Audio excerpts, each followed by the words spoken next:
Shavua Tov, good morning. What I want to do over the next couple of weeks is really go through the Seder, this special night, try to understand everything which we do on this evening, and the guidelines for how to do it. So we begin with Kaddesh, of course. Kaddesh has two aspects to it on Seder night. Firstly, it's the regular Kiddush which we do every Shabbat and Yom Tov. On Shabbat, Kiddush, on Friday night is a mitzvah from the Torah, Zachor Tem Shabbat LeKaddesho. On Yom Tov, according to many as well, it's mitzvah from the Torah to sanctify the day through Kiddush, and therefore that's one aspect of the Kiddush cup. However, that wouldn't necessitate everyone around the table drinking, because just like on Shabbat and Yom Tov, one person drinks, and everyone else doesn't need to drink. Yes, it's a nice thing that we do, that everyone drinks, but there's no halachic obligation to do so. Whereas on Pesach night, everyone has to drink their own cup and have their own cup poured in front of them. The reason being is that there's a second aspect to the Kiddush.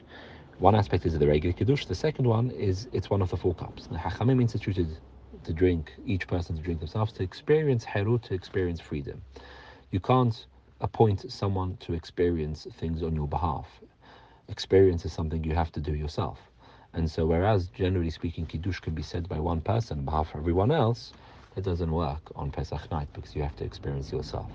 And therefore, there's two aspects to the Kiddush. Number one is the mitzvah to sanctify the day, and secondly is the mitzvah of the four cups to experience freedom, which the Hachamim instituted. Why they said four cups as opposed to another number? Four is generally a number of wholesomeness, of completeness, but also they wanted to do it over every important part of the Seder. So firstly is the Kiddush, that's the important part. Then secondly is we have the cup during the Haggadah. We have the cup poured throughout the Haggadah, because that's the second critical part of the night. Birkat Hamazon, always it's a good thing we do Birkat Hamazon with wine. And then fourthly, the Hallel, when we sing to Kadosh Baruch Hu, end and conclude with praise to him, we do it over a glass of wine. That's why. Four, there are other reasons given, corresponding to the four different exiles we've been through, the four expressions of redemption in Parashat Vayera, and so on and so forth. But essentially, what we have here is two aspects to the mitzvah of Kiddush.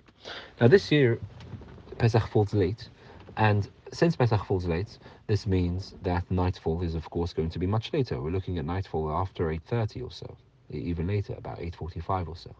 And that can be late in countries like in England, in the Northern Hemisphere, where to wait till then to begin can take time. So the halakha is very clear in the Shulchan Aruch, Loi Kaddesh Ad Shtehshach. One does Kiddush after nightfall. And therefore, in the first instance, um, if this is possible, and this should be done as much as possible, one waits until nightfall, until whenever it is, for for the family to begin Kiddush. If this is difficult, and this can be difficult with regards to elderly people, if you've got young kids who won't be able to stay up much longer than that, and so on and so forth, then it is possible, especially in countries like the Northern Hemisphere, to do Kiddush after Shkia, after sunset, provided that one doesn't begin the Haggadah, the actual reading of the Haggadah, till nightfall, because the Haggadah is a mitzvah from the Torah of reading the Haggadah. Therefore, one has to ensure that one reads the Haggadah after nightfall. And therefore, whereas Kiddush, a person has the ability to be able to bring it in Yom Tov early.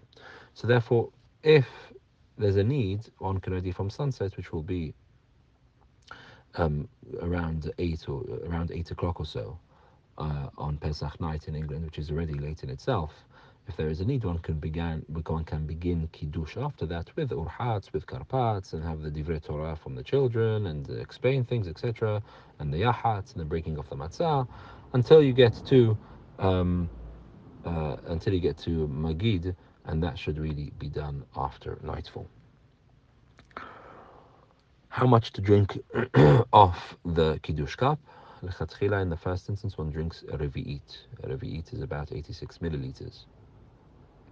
One can also drink, if necessary, a melolugma v'chikvul, which is about 44 milliliters or so. But in the first instance, one drinks approximately 90 milliliters. That's the required amount to be able to experience herut, to be able to experience freedom. Tomorrow we'll talk about leaning and other aspects of Kiddush.